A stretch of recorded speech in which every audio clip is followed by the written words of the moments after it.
তিন শ্রেণীর মানুষ পৃথিবীতে সবচেয়ে বড় পাপী। তার 3 নম্বর শ্রেণীর হচ্ছে মৃত্যুক সাক্ষী, মিথ্যাবাদী, যে মিথ্যা সাক্ষী দেয় সে। 1 নম্বর হচ্ছে আল ইশরাক বিল্লাহ, আল্লাহর সাথে শিরক করা, পৃথিবীতে প্রথম মহাপাপ। আর পৃথিবীতে দ্বিতীয় মহাপাপ হচ্ছে হুকুকুল ওয়ালিদাইন, পিতামাতার অবাধ্য চলা। আর তৃতীয় মহাপাপ হচ্ছে শাহাদাতুজ জুর, মিথ্যা সাক্ষী দেওয়া। কত বড় শয়তান! টাকা দিয়েছে, টাকা নিয়ে বলছে আমি 2 চোখে মারতে দেখেছি, অথচ যার কথা বলা হচ্ছে সেই এলাকাতেই ছিল না। জজও জানে না ঘটনা কি, উকিলও জানে না ঘটনা কি, শুধুমাত্র যে সাজালছে মামলা সেই জানে। তো ঠিক এইরকমই কোরআন মাজিদের গায়ে শেষে দোয়া লিখে দিল। তারপর আরো আগেকার কোরআন মাজিদে কত নকশা ছিল, এই নকশা ব্যবহার করলে এই হয়, এই নকশা ব্যবহার করলে এই হয়, এই নকশা ব্যবহার করলে মনের আশা পূর্ণ হয়। এইভাবে কত যে লিখেছিল, শেষের দিকে ছিল আর প্রথম দিকে ছিল অনেক নকশা কোরআন মাজিদের গায়ে। শয়তানি করতে করতে করতে এসে কোরআনে ঢুকেছে, তাবিজও আছে। তো রাসূল সাল্লাল্লাহু আলাইহি সাল্লাম বললেন, একজন মানুষের মৃত্যু হওয়ার জন্য এতটুকুই যথেষ্ট যে শরীয়তের কোনো কথা বলে দিল তদন্ত না করে। ফাজাইলে আমলে মুকসুদুল মুমিনিন বইয়ে প্রথমেই লেখা আছে যে 1 ওয়াক্ত নামাজ কাজা করলে 80 হোক বা জাহান্নামে থাকতে হবে। যে লিখেছে সেও জানে না হাদিসে কোথায় আছে, আর যারা পড়ছে কেউ জানে না হাদিসে কোথায় আছে। কোথায় সে হাদিস? একবারে সাদ্দাদের কাহিনীর মতো, দুনিয়াতে কেউ জানে না সাদ্দাদের কাহিনী কোথায়। আর আমি আপনাদের হুজুরকে 6 মাস সময় দিয়েছি যে আছে কোথায়, তদন্ত পরে, ঠিকঠাক পরে, কিন্তু আসলে আছে কোথায়? আছে সূরাতুল ফাজরে। ফাজর সূরাতের ব্যাখ্যাতে আছে, আল্লামা আলুসি রুহুল মানিতে আলোচনা করেছেন। এদেশে একটা বই পাওয়া যায়, তাফসীর কি মিথ্যা হতে পারে, আব্দুর রাজ্জাক বিন ইউসুফ, নাম শুনেছেন কিনা? যা কিছু লিখেছিলাম জাতির জন্য, আমাকে পাল্টা পড়তে বলিয়েন না, এতে জাতিকে উপকৃত করতে পারবো না। 50 টাকা 100 টাকা এটুকু খরচ করে যদি মূল্যায়ন না করেন, তাহলে আমি আমার জীবনটা, পুরো জীবনটা আপনার পিছনে ব্যয় করলাম, কোনোদিন কিছু ভাবলাম না, সব শ্রম আপনার কাছে পেশ করলাম, আর আপনি 100-150 টাকা খরচ করে বইটাকে মূল্যায়ন করতে পারলেন না। আমার জীবনে সবচেয়ে বড় সার্থকতা ওই বইটাতে, যেটা হলো আমার মাসিকা লিতেশাম পত্রিকা, যেটা জামিয়া সালাফের মুখপাত্র পত্রিকা, যাতে 50টা প্রশ্নের উত্তর আছে। যেমন ভাবে আমি জামিয়া সালাফের জন্য জীবন বাজি রেখে মানুষের কাছে তার আলোচনা পেশ করছি, আল্লাহর কাছে দোয়া প্রার্থনা করছি, ঠিক তেমনি মাসিকা লিতেশাম পত্রিকার জন্য জাতিকে বলে যাচ্ছি, এর কোনো ত্রুটি হলে জাতিকে জবাব দিতে হবে, আমাকে তার জবাব দিতে হবে না। আপনারা আব্দুল্লাহর মিন্নাতুল বারী পড়েন, আব্দুল্লাহর বই আমিও পড়ি, মিন্নাতুল বারী, ব্যতিক্রম বুখারীর ব্যাখ্যা ভূমিকা আপনারা পড়েন, সবাই পড়েন, আমিও পড়ি। এর সাথে সাথে আমাদের যেগুলো কিছু সেবা, সেগুলো আপনাকে আমি মূল্যায়ন করার জন্য অনুরোধ জানাই।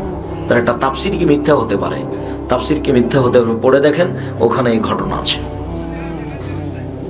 সাদ্দাদের কাহিনী, সাদ্দাদ কিভাবে জান্নাত বানালো, একবার নগদ মিথ্যা কথা।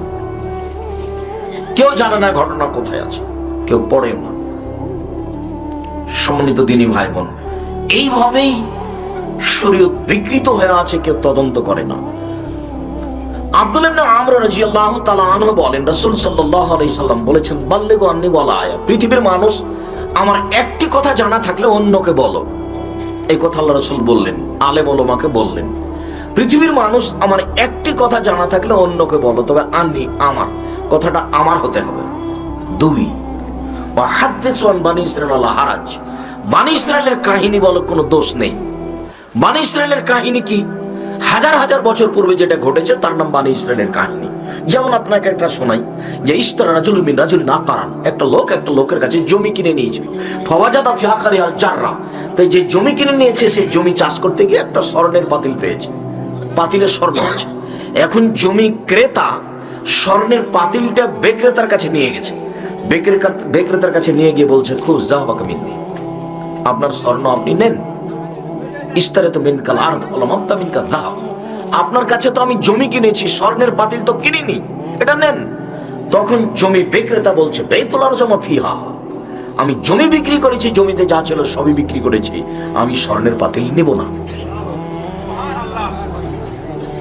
তখন দুইজন মিলে একজন বিচারকের কাছে গেল, পরে যা হলো হলো। এইটা হলো বানি ইসরাঈলের কাহিনী, সত্য কাহিনী। তো আল্লাহ নবী বললেন বানি ইসরায়েলের কাহিনী বলো, কোনো দোষ নেই। কিন্তু 3 নম্বর বাক্য তিনি কি বললেন? বললেন যে মান কাযাবা আলাইয়া মুতাআম্মিদান ফালিয়াতাবাওয়া মাকআদাহু মিনান নার। কেউ যদি কোনো কথা আমার নামে বলে, সেই কথা যদি আমার না হয়, তাহলে তার থাকার জায়গা জাহান্নাম। হুজুর যত বড়ই হোক, জুব্বা যত বড়ই হোক, পাগড়ি যত বড়ই হোক, আল্লাহুম্মা সাল্লি আলা সাইয়্যিদিনা মাওলানা নাবিয়ানা মুহাম্মদ, এই দুরূদ যদি রাসূলের না হয়, তাহলে হুজুরের কি হবে? কাউকে বলা লাগবে না, কোনো বিবরণ লাগবে না। পাগড়ি যত বড়ই হোক, জুব্বা যত বড়ই হোক, বিবরণ যতই জোরালো হোক না কেন, সারা পৃথিবীর মানুষকে যদি বিবরণে বক্তব্য দিয়ে কাঁদিয়ে দেয়, মুখে যা বলেছে সেটা যদি রাসূলের না হয়, তাহলে ফলাফল জাহান্নাম। এই কথা মুহাম্মদ সাল্লাল্লাহু আলাইহি সাল্লাম বলেছেন। হাদিস বুখারী মুসলিম। বুখারী মুসলিম মানে আম গাছে জাম ধরতে পারে, ধরে না। অমাবস্যার রাতে চাঁদ উঠতে পারে, উঠে না। শরীর ছিদ্র দিয়ে লাঙ্গলের ফল ঢুকতে পারে, ঢোকে না। শরীর ছিদ্র দিয়ে লাঙ্গলের ফল ঢুকে যেতে পারে, আম গাছে জাম ধরে যেতে পারে, অমাবস্যার রাতে চাঁদ উঠে যেতে পারে, এগুলো ঘটে যেতে পারে। আমি যা বললাম এই কথাতে সন্দেহ আছে বলে কিয়ামত পর্যন্ত চেষ্টা করলে সরিষা ঢোকানো যাবে না। যা বলছি তাই থাকবে, তার নাম বুখারী মুসলিম। তিনি বলছেন, পৃথিবীর মানুষ, আমার একটি কথা জানা থাকলে অন্যকে বলো। একটি কথা জানা আছে কি? একটা লোককে দেখছি বাম হাতে চা খাচ্ছে, তো বাম হাতে খায় কে? শয়তান। বাম হাতে কে খায়? শয়তান। বাম হাতে কে পান করে? শয়তান। আব্দুল্লাহ ইবনে উমর রাদিয়াল্লাহু তাআলা আনহু বলেন, রাসূল সাল্লাল্লাহু আলাইহি সাল্লাম বলেছেন, লা ইয়াশরাবান্না আহাদুকুম বিশিমালিহি ওয়া লা ইয়াশরাবান্না বিহা ফাইন্না শাইতানা ইয়াকুলু বিশিমালিহি ওয়া ইয়াশরাবু বিহা। অবশ্যই অবশ্যই তোমাদের কোনো ব্যক্তি যেন বাম হাতে না খায়, বাম হাতে পান না করে, কেননা শয়তান বাম হাতে খায়, শয়তান বাম হাতে পান করে। চোখে পড়লো আপনার যে আপনি কাউকে বাম হাতে খেতে দেখছেন। কয়টা গাছের মালিক ভিক্ষা করে খায়, বাপও ভিক্ষা করছিল, একটা ঠেলা গাড়িতে নিয়ে চলে গেছে ঢাকা শহরে। বাপ বেটা সানারাঞ্জিত রানী সঙ্গল থেকে ঠাকুরগাঁ থেকে, বেটা পিছন থেকে ঠেলছিল আর বাপ আগে আগে ঠেলছিল। কিভাবে হঠাৎ করে ধনী হয়ে গেছে, বাড়ি 2-3টা করেছে, বাম হাতে চা খাচ্ছে। শয়তানের কোনো শেষ নাই। ধনী মানুষ তো উসমান রাদিয়াল্লাহু তাআলা। তো রাসূল সাল্লাল্লাহু আলাইহি ওয়াসাল্লাম যা বললেন, আমার একটি কথা জানা থাকলে অন্যকে বল। একটি কথা জানা থাকলে কি? একটা লোক বাম হাতে চা খাচ্ছিল, বললাম যে না, ডান হাতে খেতে হবে। আপনি জানেন, এটা বলে দিবেন। আপনার বাচ্চাটা আপনার বাড়িতে বাম হাতে খাচ্ছে পানি, আপনাকে বলতে হবে ডান হাতে খাও, ডান হাতে খাও, ডান হাতে খাও, এই কথা বলতে হবে। ও হাদিস ওয়ান বানি ইসরাঈল হারাজ, বানি ইসরাঈলের কাহিনী বলো, কোনো দোষ নাই। যেমন একটা কাহিনী বললাম।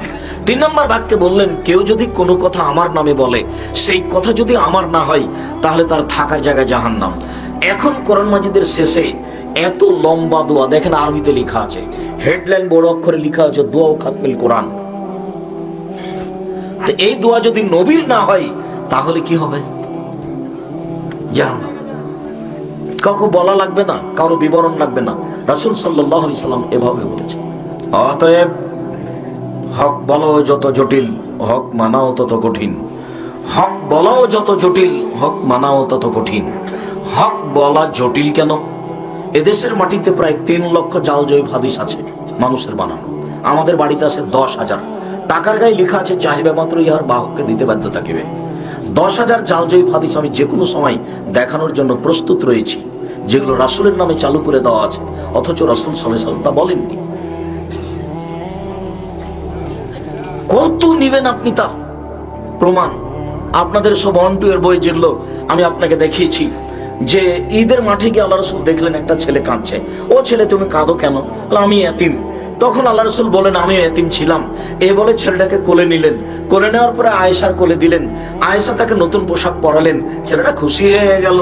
আর আয়েশা রাদিয়াল্লাহু তাআলার বাড়িতে ফকিরে ভিক্ষা পায় না, আর তাকে নতুন পোশাক পরালেন। অবাক কথা। একাধিক সহিহ হাদিস, আয়েশা রাদিয়াল্লাহু তাআলার বাড়িতে ভিক্ষা নেই, মানুষের খাওয়ার কোনো ব্যবস্থা নেই। একদিন সকালবেলাতে আল্লাহ রাসূল বলছেন, আয়েশা কোনো কিছু খাওয়ার আছে? তখন আয়েশা রাদিয়াল্লাহু তাআলা বলছেন, জি না, কোনো কিছু খাওয়ার বাড়িতে নেই। তখন আল্লাহ রাসূল বলছেন, তাহলে আমি সিয়াম থেকে গেলাম, আয়েশা রোজা থেকে গেলাম। আয়েশা রাদিয়াল্লাহু তাআলা আনহা বলেন, একজন মহিলা তার 2টা মেয়েকে নিয়ে এসে খেতে চাইলো। আমি বাড়ি একবার তন্ন তন্ন করে তল্লাশি করলাম, একটা খেজুর ছাড়া বাড়িতে কিছুই ছিল না।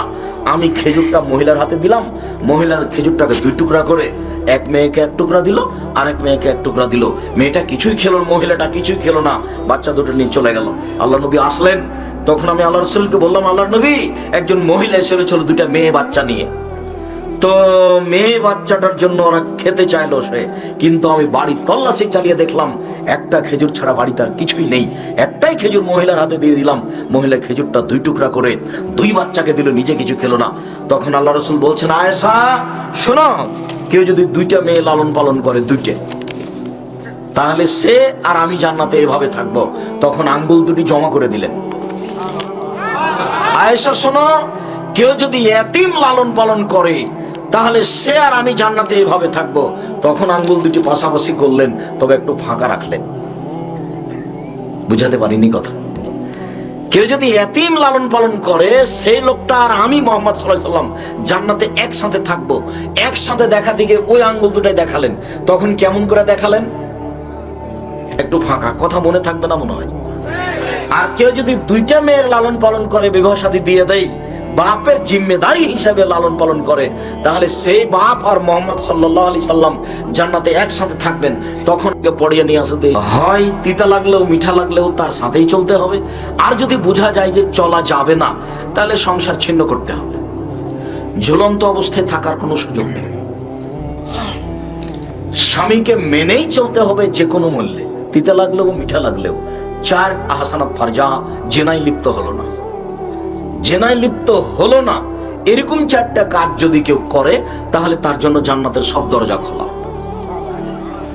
এই বৈঠকে উপস্থিত দিনী বোনদেরকে আমি বলছি একটা কথা, এখানে এই মেয়ে কথা বলছো কেন?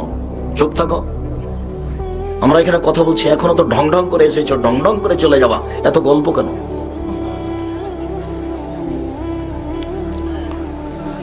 আপনাদেরকে আমরা বলছি, কোন মহিলার যদি জেনা ঘটে গিয়েই থাকে, তো আজ থেকে যদি সেটা বন্ধ করে, আর যদি কোনোদিন অশ্লীল কাজে লিপ্ত না হয়, তাহলে জান্নাতের তো দরজা খোলা খোলাই।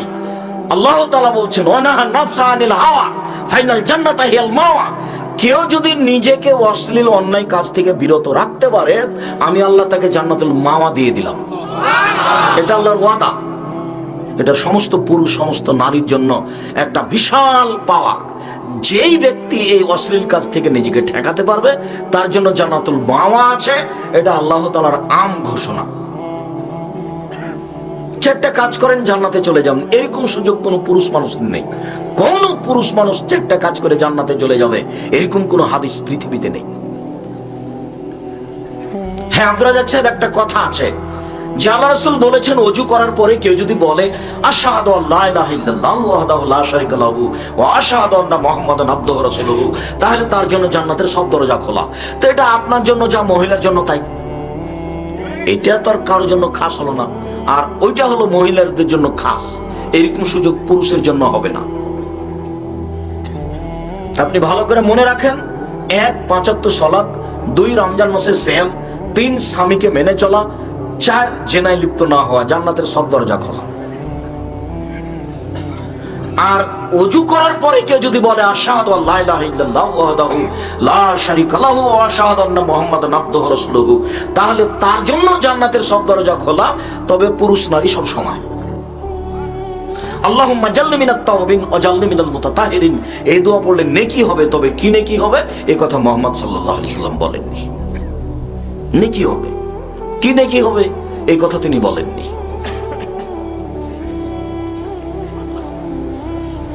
সম্মানিত দিনী ভাই বোন, আমরা এখানে আলোচনা শেষ করে দিলাম যে এই দেশে আমার বুঝ অনুযায়ী, আমার তদন্ত অনুযায়ী 95% জন বক্তা মিথ্যুক। আমি বলিনি ইনি মিথ্যুক, এরকম আমি নির্ধারণ করিনি বিগত 31 বছরে। আপনি যদি বলতে চান যে আমার বক্তার মিথ্যা দেখান, তো তখন আপনাকে দেখাবো। আমার বুঝ অনুযায়ী, আমার তদন্ত অনুযায়ী 98 জন মুফাসসির মিথ্যু। আমি বলিনি ইনি মিথ্যু। তবে কোরআন তার প্রমাণ, কিভাবে মানুষ এভাবে মিথ্যা দোয়া কোরআনের গায়ে লিখে দিতে পারে। আরো কত কথা প্রথমে বা শেষের দিকে বাংলাতে লেখা আছে, এই সূরা পড়লে এই হয়, এই সূরা পড়লে এই হয়। এগুলো না, এদেশে একটা বই পাওয়া যায়, কে বড় লাভবান, তাতে একটা আলোচনা আছে কোরআন তেলাওয়াতকারী। কোরআন তেলাওয়াতকারী কি কি করলে নেকি পাবে, কোন কোন আয়াতে তা স্পষ্ট করা আছে। এদেশে একটা বই আছে উপদেশ, উপদেশ বই একটা আলোচনা আছে কোরআন তেলাওয়াতকারী কে কোন সূরা পড়লে কি হবে। তার একটা বলা আছে কেউ যদি রাতে সূরা মুলক পড়ে তাহলে কবরের শাস্তি হবে না। 4টে কাজে কবরের শাস্তি হবে না। এক, কেউ যদি জুমার দিন মারা যায়, বৃহস্পতিবারের দিন শেষ হয়েছে, সূর্য ডুবে গেছে, এখন জুমা শুরু হয়ে গেছে। শুক্রবারের দিন সারাদিন পার হয়ে গেল, যেমন সূর্য ডুবলো এখন শনিবার শুরু হয়ে গেছে। তাহলে কি বুঝলেন? বৃহস্পতিবারের দিন যাওয়ার পরে সূর্য ডোবার পর থেকে নিয়ে শুক্রবার সূর্য ডোবা পর্যন্ত এই পুরাটা সময় হলো কি জুমার দিন, শুক্রবার। এই সময়ের মধ্যে কেউ যদি মারা যায় তাহলে তার কবরের শাস্তি হবে না বলে রাসূল সাল্লাল্লাহু আলাইহি সাল্লাম উল্লেখ করেছেন। কোরআন তেলাওয়াতকারীর আলোচনাতে এখানে পাওয়া যাবে। 2,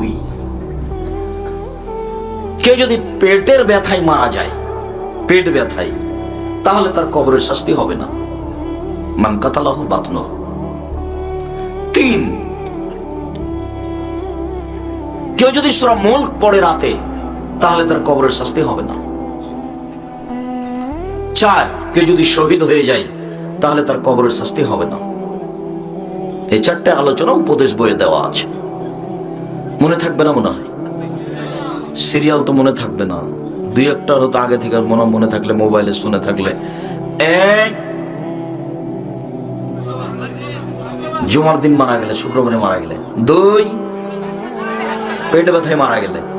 3, সূরা মুলক রাতে পড়লে,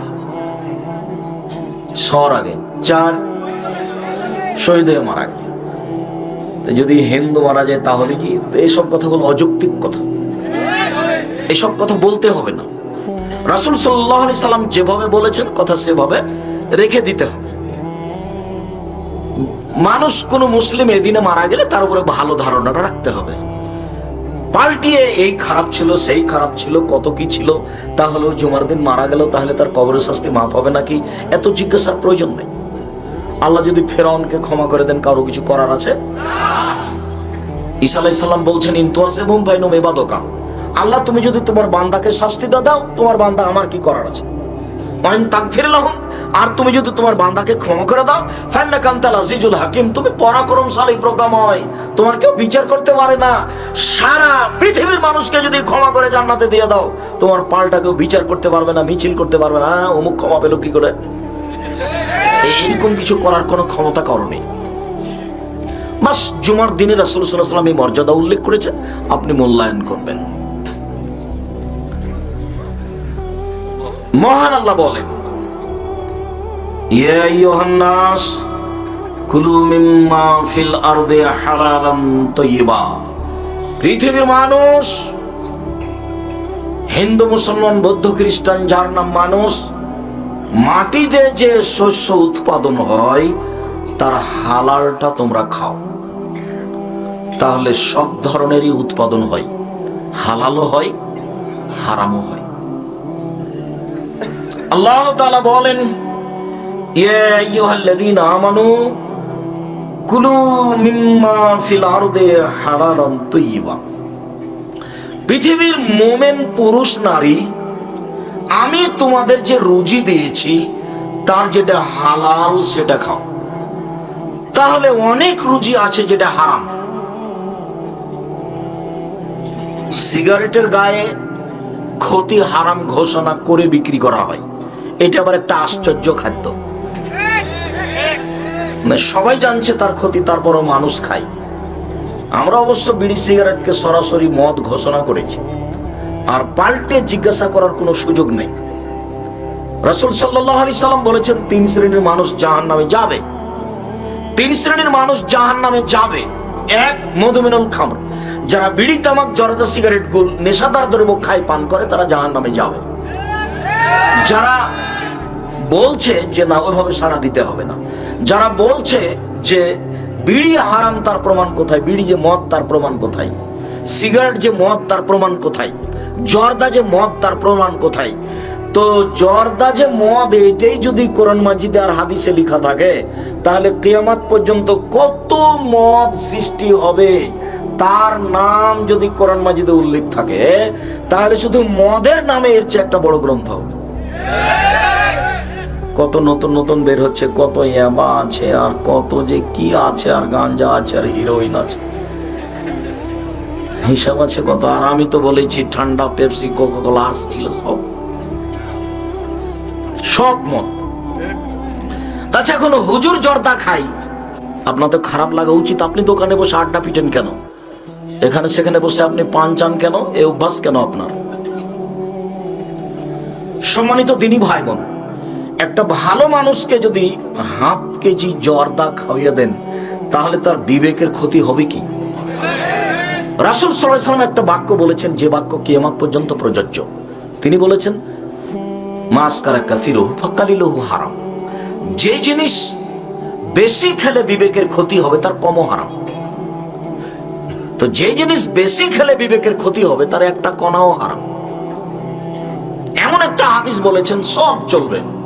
বিড়ি, তামাক, জর্দা, সিগারেট, গুল, নেশাদার দ্রব্য, এগুলো খেলে সে জান্নাতে যাবে না। দুই, ওর রাজালত মিনান নিসায়ে, পুরুষের বেশধারী নারী, যারা পুরুষের জুতা স্যান্ডেল পরে, যারা পুরুষের শার্ট প্যান্ট পরে, যারা পুরুষের পোশাক পরে, তারা জান্নাতে যাবে না। এটা আল্লাহ রাসূলের ঘোষণা।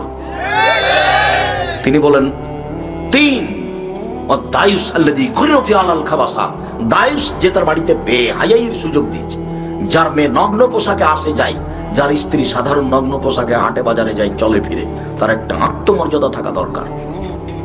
পুরুষ হিসেবে একটা আত্মমর্যাদা থাকা দরকার। আত্মমর্যাদা মানে আমার স্ত্রী খালি গায়ে বাইরে গেলে কেমন কেমন লাগে, তার নাম আত্মমর্যাদা। যখন কারো আত্মমর্যাদায় কাজ করে না, স্ত্রী হাটে বাজারে যায়, তাকে ভালো লাগে, তখন ওই স্বামী আর মানুষ নয়, হলো পশু, ও হলো কুকুর শ্রীগালের মতো। বুঝে না ওরা, ওদের অন্তর আছে, বুঝে না, দেখেও দেখে না ওরা, চক্ষু আছে, দেখে না, শুনেও শোনে না ওরা, কান আছে, শোনে না। উলায়েকা কাল আনাম, তারা পশু প্রাণীর মতো, তারা গরু ছাগলের মতো, তারা কুকুর শ্রীগালের মতো। ভালো হয় যেমন, তার চেয়ে খারাপ। ওই স্বামী কুকুর শ্রীগালের চেয়ে খারাপ। যার স্ত্রী বাজারে ঘুরে তাকে খারাপ লাগে না। খারাপ লাগে বেটা, তোমাকে বলতে এসেছি। আপনাকে খারাপ লাগে, আপনার লজ্জা হয় না কেন? আপনার হায়া হয় না কেন? আপনার শরম হয় না কেন? আপনার মানবতা নেই, আপনার বোধোদয় নেই, আপনার হিতাহিত জ্ঞান নেই, আপনার মানবতা কাজ করে না। আপনার স্ত্রী জাতিকে ধ্বংস করেছে, আপনাকে খারাপ লাগে না কেন? আপনার আত্মমর্যাদা থাকা দরকার। আমরা যদি এরকম অবস্থায় 1 মিনিট দেখি, তাহলে তো আমরা অজ্ঞান হয়ে যাই। ইন্না লিল্লাহি ওয়া ইন্না ইলাইহি, একই কথা, যেটা আমরা স্বপ্নেও ভাবি না, স্বপ্নেও দেখি না এরকম দৃশ্য, যে আমাদের বাড়ি থেকে হাটে বাজারে চলে যাবে, এমনি ঘুরবে। আর আপনার রাত দিন ঘরে আপনাকে কে বলেছে মানুষ? জি না, আল্লাহর বলেননি। আল্লাহ বলছেন, বুঝে না ওরা, অন্তর আছে, বুঝে না, দেখেও দেখে না ওরা, চক্ষু আছে, দেখে না, শুনেও শুনে না ওরা, কান আছে, শুনে না। ওরা হচ্ছে পশু প্রাণীর মতো, ওরা গরু ছাগল কুকুর শিকারের মতো, বরং তার চেয়ে খারাপ। এ কথা আমি বলিনি, এ কথা আল্লাহ বলেছেন। কি আপনি দেখাতে চাচ্ছেন? তাহাজ্জুদ পড়ে অত কিছু দেখাতে চায়েন না।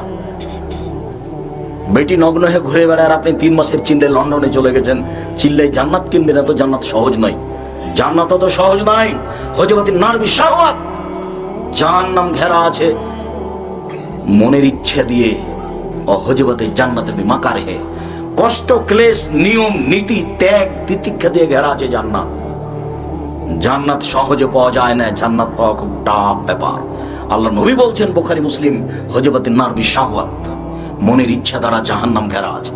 হযরতে জান্নাত বিল মাকারিহে, নিয়ম, নীতি, কষ্ট, ক্লেশ, ত্যাগ, তিতিক্ষা, সব কিছু দিয়ে জান্নাত ঘেরা আছে। রাসূল সাল্লাল্লাহু আলাইহি সাল্লাম বলছেন, আদ-দুনিয়া সিজনুল লিল মুমিন ওয়া জান্নাতুল লিল কাফির। পৃথিবী হচ্ছে মুমিনের জন্য কারাগার, আর কাফেরের জন্য জান্নাত। জান্নাত মানে খোলা জায়গা, যেখানে কোনো নিয়ম নীতি নেই, বাধা বিঘ্ন নেই। তো যারা দিন ধর্ম মানে না, তাদের জন্য পৃথিবী জান্নাত, এই কথা মুহাম্মদ সাল্লাল্লাহু আলাইহি সাল্লাম বলেন, হাদিস বুখারী মুসলিম। আর মুমিনের জন্য কারাগার। কারাগার মানে অবাক কথা, জেলখানা। ইচ্ছে মতো হাটে বাজারে যাওয়া যায় না, তার নাম হলো কারাগার। ইচ্ছে মতো স্বামীর সাথে কথা বলা যায় না, তার নাম হলো কারাগার। ইচ্ছে মতো বাপের সাথে দেখা করা যায় না, তার নাম হলো কারাগার। ইচ্ছে মতো বাইরে যাওয়া যায় না, তার নাম হলো কারাগার। আল্লাহর নবী আমাকে বলছেন যে পৃথিবী হলো তোমার জন্য কারাগার, কিন্তু আমি কোনো সময় বুঝতে পারলাম না কারাগার কাকে বলে। ইচ্ছে মতো ব্যবসা করি, ইচ্ছে মতো চাকরি করি, ইচ্ছে মতো জমি চাষ করি, ইচ্ছে মতো হাট বাজারে যাই, ইচ্ছে মতো খেতে বসি, ইচ্ছে মতো জুতা স্যান্ডেল পরি, কই বুঝতে পারি না কারাগার। অথচ আল্লাহর নবী বলছেন কারাগার। অবাক কথা, আল্লাহ নবী কি ভুল বলেছেন? নাউজুবিল্লাহ মিন জালিক। আল্লাহ নবী তো ভুল বলেননি, অবশ্যই কারাগার। কিভাবে আব্দুর রাজ্জাক সাহেব বলেন তো? কারাগার মানে বুঝতে পারলেন না? এক গ্লাস পানি ইচ্ছা মতো খাওয়া যায় না, তার নাম কারাগার।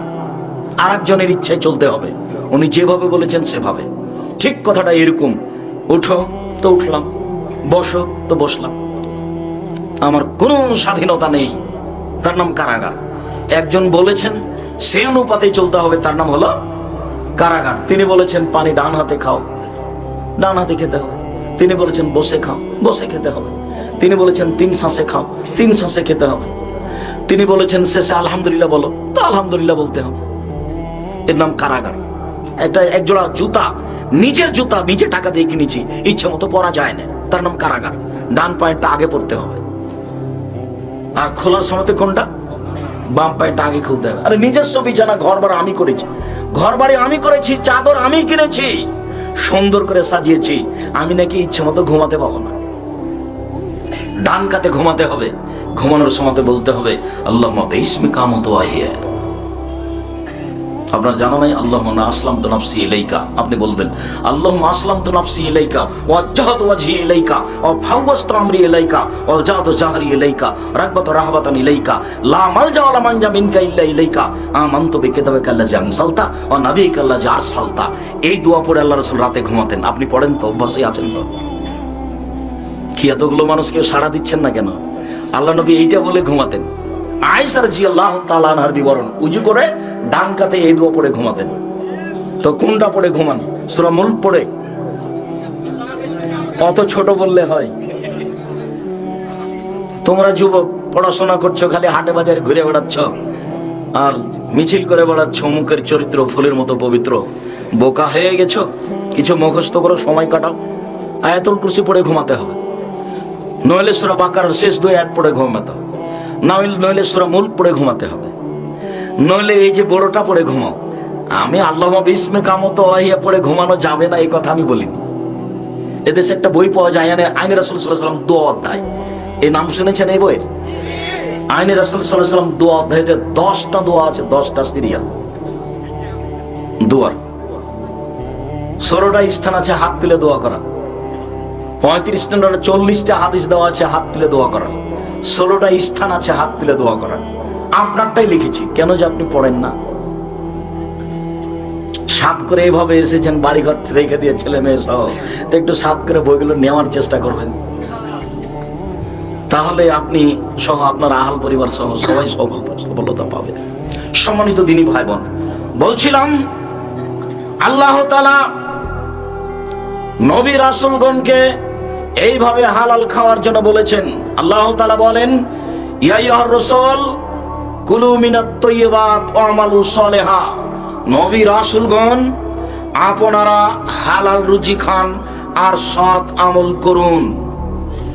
হালাল রুজি খেতে হবে, সৎ আমল করতে হবে। সব আমল সৎ নয়, সব আমল সৎ নয়। মাগরিবের ফরজ সালাতের পরে 2 রাকাত সুন্নাত পড়লাম, এটা হলো সৎ আমল। মাগরিবের 3 রাকাত ফরজ সালাতের পরে 6 রাকাত সুন্নাত পড়লাম, এটা আর সৎ আমল নয়। বুবু কিন্তু বৈঠকে বলেছে, বুবু মাগরিবের পরে যদি 6 রাকাত সালাত পড়ো বুবু, এটা নাম সালাতুল আওয়াবিন বুবু, 12 বছরের ইবাদতের সমান নেকি হবে বুবু। 6 রাকাত বুবু, মানে মহিলা বৈঠকই চলবে না। মহিলা বৈঠকই না করেছি, প্রায় মিথ্যা কথা, ও দিয়ে চলবে না। 6 রাকাত যদি সালাত আদায় করে নফল মাগরিবের পরে, এটা সৎ আমল নয়। কোরআন মাজিদ পড়া হয়ে গেল, আপনি বলবেন সুবহানাকাল্লাহুম্মা ওয়া বিহামদিকা আশহাদু আল্লা ইলাহা ইল্লা আনতা আস্তাগফিরুকা ওয়া আতুবু ইলাইক, এটা হলো সৎ আমল। কোরআন মাজিদ পড়া শেষ হয়ে গেল, আপনি বললেন সাদাকাল্লাহুল আযীম, তখন এটা সৎ আমল নয়। আপনি ইস্তিগফারের জন্য বলছেন আস্তাগফিরুল্লাহ আল্লাযী লা ইলাহা ইল্লা হুয়াল হাইয়ুল কাইয়্যুম, এটা হলো সৎ আমল। আপনি ইস্তিগফারের জন্য বলছেন আস্তাগফিরুল্লাহ রাব্বি মিন কুল্লি জামবি ওয়া আতুবু ইলাইহি, এটা সৎ আমল নয়। আপনি বলেন আসসালামু আলাইকুম, হাতের সাথে হাত মেলালেন, পৃথক হওয়ার সাথে সাথে সব পাপ ক্ষমা হয়ে গেল। করোনার কারে হাত মেলানো যাবে না, নবীর হুকুম চলবে না। মুহাম্মদ সাল্লাল্লাহু আলাইহি সাল্লাম বলেছেন আসসালামু আলাইকুম বলে হাত মেলানোর পরে হাত পৃথক হওয়ার সাথে সাথে সব পাপ ক্ষমা করে দেওয়া হবে, কথা মুহাম্মদ সাল্লাল্লাহু আলাইহি সাল্লাম বলেন। সালামের সময়তে এইটা হলো রাসূলের নিয়ম, সাতামল। সালাম দেওয়ার সময়তে কেউ যদি বলে ইয়াগফিরুল্লাহু লানা ওয়া লাকুম, তার সাতামল হলো না, এই দোয়া দুনিয়াতে নেই। কিভাবে যে চলছে আল্লাহই ভালো জানে, না আপনি জানেন না হুজুর জানেন, কোথা থেকে এসেছে কেউ জানে না। বিসমিল্লাহ বলে মাটি দিয়ে দিতে হবে, এটা হলো শতামল। কিন্তু আপনি মাটি হাতে করে যদি বলেন মিনহা খালাকনাকুম ওয়া ফিহা নুঈদুকুম ওয়া মিনহা নুখরিজুকুম তারাতান উখরা, তখন এটা শতামল হলো না। পৃথিবীর নবী রাসূলগণ আপনারা হালাল রুজি খান এবং শতামল করুন। আল্লাহ তাআলা সাধারণ জনগণকে হালাল রুজি খাওয়ার জন্য আদেশ করেন। আল্লাহ তাআলা মুমিন পুরুষ নারীকে হালাল রুজি খাওয়ার জন্য আদেশ করেন। আল্লাহ তাআলা নবী রাসূলগণকে হালাল রুজি খাওয়ার জন্য আদেশ করেন। মানুষের জীবনে সবচেয়ে গুরুত্বপূর্ণ কাজ হচ্ছে 5 ওয়াক্ত সালাত। মানুষের জীবনে এর চেয়ে ভিন্ন ধরনের ব্যতিক্রম কোনো গুরুত্বপূর্ণ কাজ নেই। বলতে পারেন মানুষের জীবনে সবচেয়ে গুরুত্বপূর্ণ কাজ কি? মানুষের জীবনে সবচেয়ে গুরুত্বপূর্ণ কাজ হচ্ছে সালাত। সালাত এমন একটা ইবাদত যার উপরে নির্ভর করে অন্যান্য ইবাদত। সালাত আছে তো হজ আছে, সালাত নেই তখন হজ কাটা গেছে। সালাত আছে তো রোজা আছে, সালাত যখন নেই তখন রোজা কাটা গেছে। এ কথাই ঠিক, ইবাদতের জগতে সবচেয়ে দামি ইবাদত দান, শক্তিশালী পাওয়ারফুল ক্ষমতাধর ইবাদত দান। কিন্তু সালাত আছে তখন দানের নেকি আছে, সালাত যখন নেই তখন দানের নেকি নেই। পৃথিবীতে সবচেয়ে ব্যতিক্রম ভিন্ন ধরনের বিরল ইবাদত হচ্ছে সালাত, যার সাথে 5 মিনিটের জন্য আপোষ চলে না।